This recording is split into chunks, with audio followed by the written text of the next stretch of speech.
Thank you very much, Ray, and I apologise first of all for being late. There was an accident on the Monash near Forster Road, and you know what that's like. And then the parking wasn't too flash either, but thank you for your patience. And what a wonderful crowd. I don't think I've had the privilege of addressing so large a crowd at a Neighbourhood Watch meeting, and such a strong LGA group. Ray, you do wonderful work, and it's good to have the local area commander here and to see the strong relationship between your group and Victoria Police. Congratulations to those receiving awards tonight. I signed the certificates last week and was amazed and impressed that so many of you have served for so long. Your community and indeed the state owe you a considerable debt of gratitude. On Tuesday of this week, the acting CEO, Jeff Clute, and I attended a Victoria Police Strategic Crime Prevention Partnership Forum on the subject of residential burglary. It's the second forum of this type to which Neighbourhood Watch has been invited this year, and is a sign of the strength of the relationship with Police Command. Assistant Commissioner Tess Walsh, who's a great Neighbourhood Watch supporter, was leading the forum. Also present were Assistant Commissioner Bob Hill, who has replaced Assistant Commissioner Luke Cornelius in the Southern Region, a number of senior officers, the police criminologist, Dr. Leonie Bloomfield, Crime Stoppers, of course, and 5 representatives of a corporate entity, which I won't name, with whom police is keen to form a partnership, and along with Neighbourhood Watch and Crime Stoppers, to tackle the continuing problem of residential burglary. Here are some statistics from that forum, and I know Inspector May has mentioned some statistics, but these statistics are so significant that I need to share them with you, and I'm authorised to do so.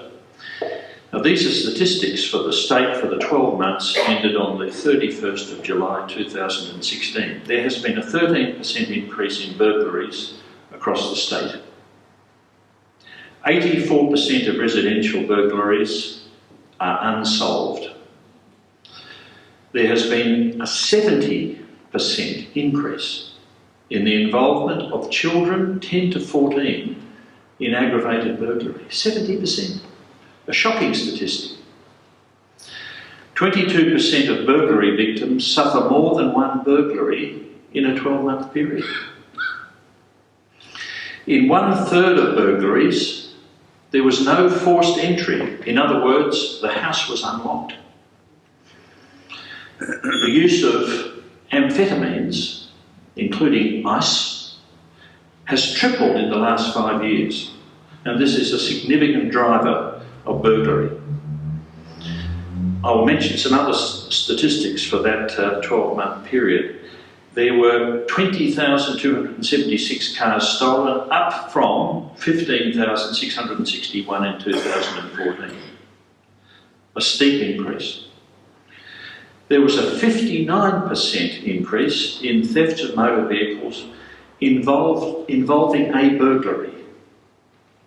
That is, where someone has entered a house or garage and stolen a car. 59%. 2016 had the highest aggravated burglary rate on record. As you know, burglary involves entry into a building without permission with intention to steal. Aggravated burglary means that the offender is armed with an offensive weapon, or the offender intends to assault someone in that building. 2016 had the highest number of aggravated burglaries on record. Now, Victoria Police is seriously concerned about these statistics. Make no mistake about that.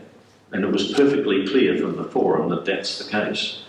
Victoria Police is as keen as ever to forge partnerships with the community, specifically Neighbourhood Watch and Crime Stoppers, as well as the corporate sector, to prevent crime and apprehend offenders.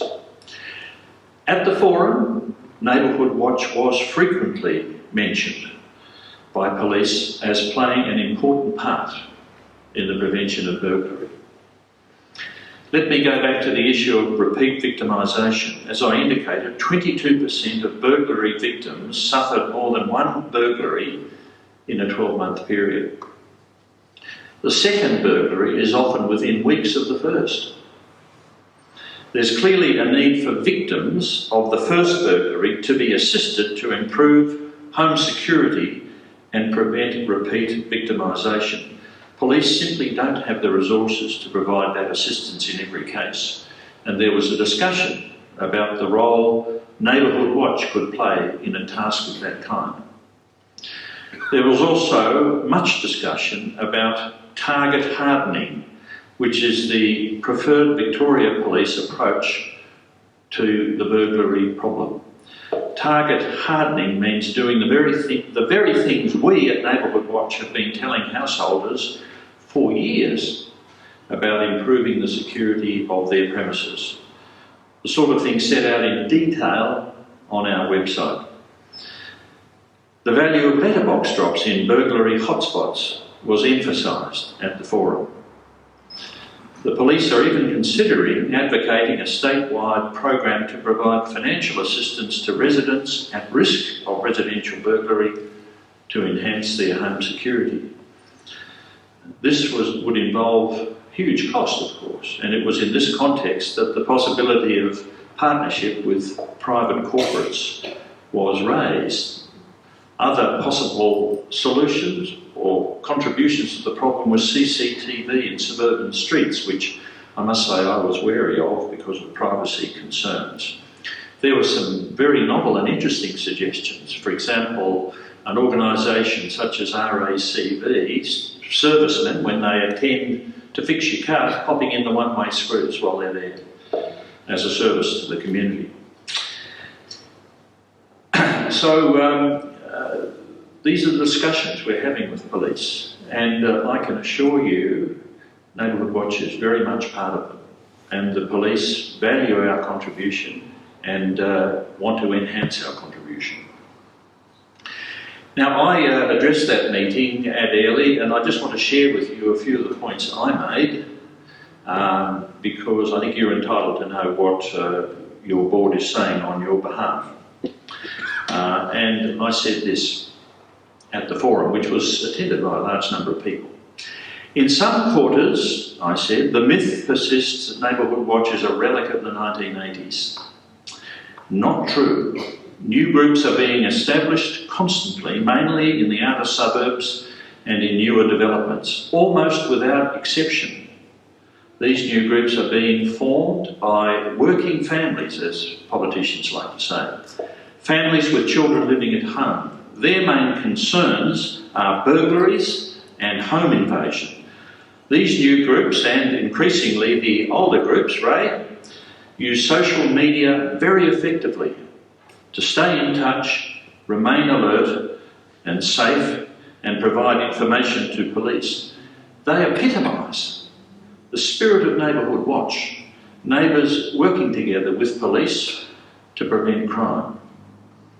I should add the relics are doing a great job too, some of them for more than 30 years. I did make that point. I then went through the target hardening recommendations, which are on our website and have been for years. And I said this, I say again, the prevention of residential burglaries has always been an area of emphasis for Neighbourhood Watch, as will be evident from our website, which recommends a range of preventative measures, some of them less obvious. For example, making sure that the striker plate on front and back doors are strongly secured, because it's often the weakest point in the door and can give way when intruders try to force the door. Securing the door from the garage into the house. Installing security film on glass window panes. How easy it is to kick in French doors if you've got French doors.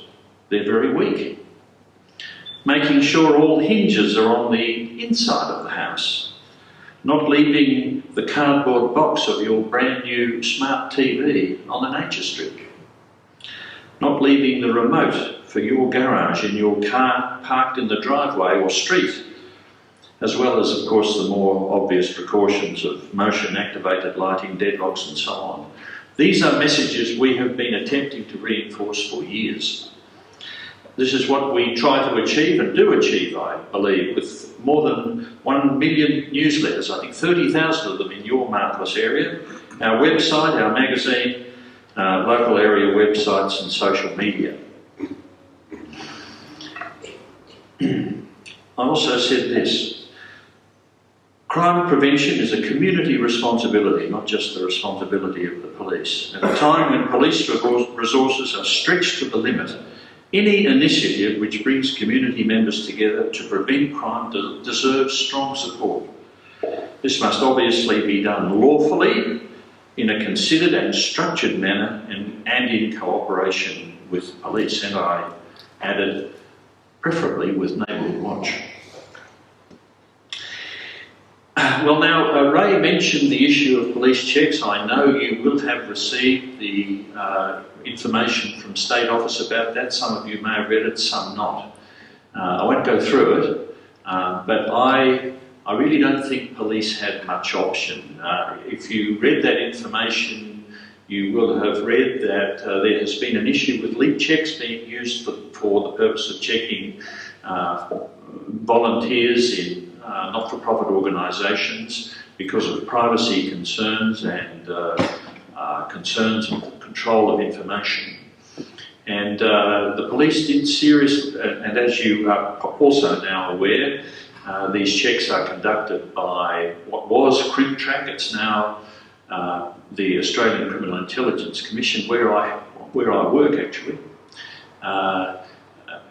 The checks are done by the Australian Criminal Intelligence Commission, and a fee is payable even by Victoria Police, I think, if they want police checks. The police seriously considered whether they could help us with the cost of those fees.